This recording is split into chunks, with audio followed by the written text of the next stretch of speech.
The subject we're looking at is a wrathful deity, one face, two arms, in a kneeling posture, and he's holding upraised a sword, and in his left hand he's holding a lasso, not a noose. Often Western scholarship will translate this as a noose. It's not a noose, it's a lasso. It's meant to catch something and then draw it towards you. Now, the deity is wrathful. He's surrounded by orange flames. He has a green scarf that is extremely long. This is a convention. It's an artistic convention to help frame the subject against the halo of orange flames surrounding. These are just one of many conventions that you find in Himalayan art to try and make the subject stand out more against the background or the decoration of the background. Now, this composition has actually four figures. It has an Amitabha Buddha at the top left. It has a medicine Buddha at the top right. It has added a decorative parasol at the very top of the composition. And then the sides are filled with vine work, leaves, and flowers, and possibly peaches, if they're not just flower buds. And then at the bottom, we have a wealth deity called Yellow Jambala.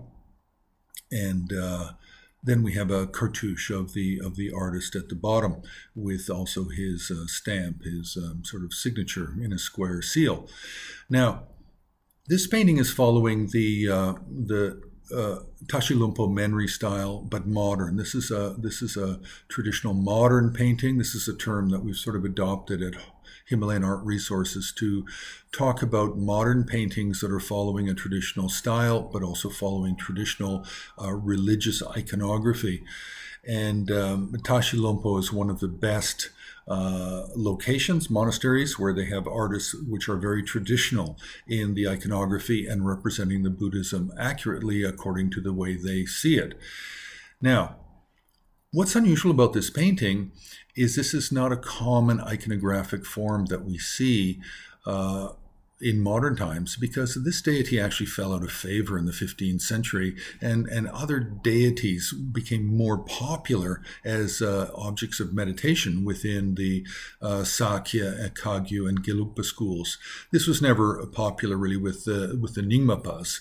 It was always more of a sarma, a new tantra tradition coming out of India in the 11th century with people such as Atisha, Rinchen Zongpo, Bari Lotsawa, Patsap Lotsawa, a lot of these translators and Tibetans who traveled to India and brought back new tantras, new teachings from Nalanda Monastery, Vikramashila, and Somapuri monasteries.